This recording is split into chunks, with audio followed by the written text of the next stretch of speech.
Assalamualaikum warahmatullahi wabarakatuh. Perkenalkan, kami dari kelompok 10 yang beranggotakan saya sendiri, Saidul Adnan dengan NIM 2021211084 dan Kanifa Eva Maharani dengan NIM 2021211082 dan Mutmainah dengan NIM 2021211099. Yang pertama, kami akan mempresentasikan hasil diskusi kami tentang tata cara berperkara di pengadilan agama. Yang pertama yaitu definisi pembuktian.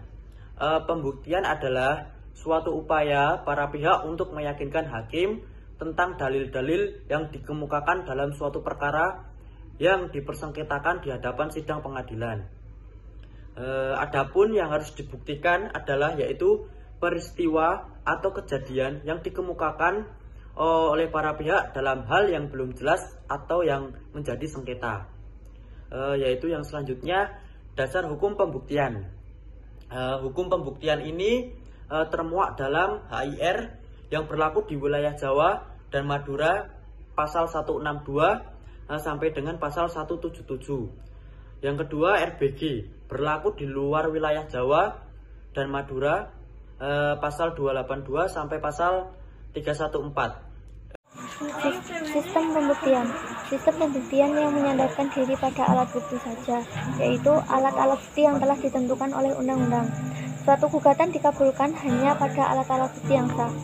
Pada pokoknya, suatu gugatan yang sudah memenuhi cara-cara pembuktian dengan alat bukti yang sah, yaitu sesuai dengan ketentuan undang-undang, maka gugatan harus dikabulkan. Hakim laksana robot yang menjalankan undang-undang, tetapi hakim tetap berusaha membuktikan dalih-dalih dalam gugatan atau dalam jawaban atas gugatan tanpa dipengaruhi oleh nuraninya, sehingga benar-benar objektif, yaitu menurut cara-cara dan alat-alat bukti yang ditentukan oleh undang-undang. Dalam sistem pembuktian positif yang didapat adalah kebenaran formal. Urgensi pembuktian. Yang harus dibuktikan dalam sidang adalah segala sesuatu yang didalilkan, disangkal, atau dibantah pihak lawan.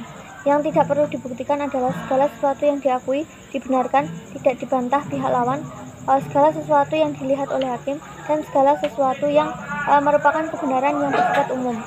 Tentang siapa saja yang dibebani pembuktian adalah siapa saja yang mengaku mempunyai hak, yaitu seperti peristiwa-peristiwa yang menerbitkan atau menimbulkan suatu hak, harus dibuktikan oleh pihak yang menuntut hak tersebut.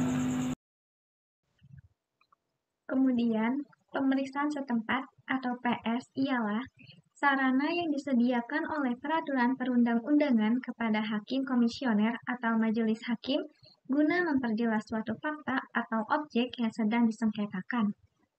Menurut ahli hukum Sudikno, pemeriksaan setempat ialah pemeriksaan mengenai perkara oleh hakim karena jabatannya yang dilakukan di luar gedung tempat kedudukan pengadilan, agar hakim dengan melihat sendiri memperoleh gambaran atau keterangan yang memberi kepastian tentang peristiwa-peristiwa yang menjadi sengketa.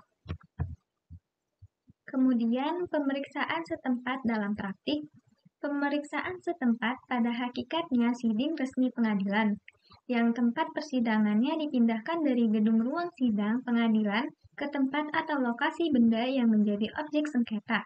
Pihak penggugat maupun pihak tergugat wajib menghadiri sidang. Oleh karena itu, pemeriksaan setempat penggugat dan tergugat harus dipanggil atau diperintahkan hadir, kecuali setelah dipanggil atau diperintahkan tidak hadir, maka pemeriksaan setempat tetap dapat dilaksanakan. Kemudian, keterangan ahli ialah keterangan yang diberikan oleh seseorang yang mempunyai keahlian khusus tentang hal yang diperlukan untuk membuat terang suatu perkara guna kepentingan pemeriksaan. Dalam pasal 154 HIR, pengetahuan seorang ahli dibutuhkan oleh hakim agar mendapatkan pengetahuan serta penjelasan yang lebih mendalam tentang sesuatu dari seorang ahli, agar dalam memutuskan perkara tepat dan benar. Dan dari ketentuan pasal 181 RBG ayat 2, keterangan ahli bisa berbentuk tertulis atau lisan yang dikuatkan dengan sumpah.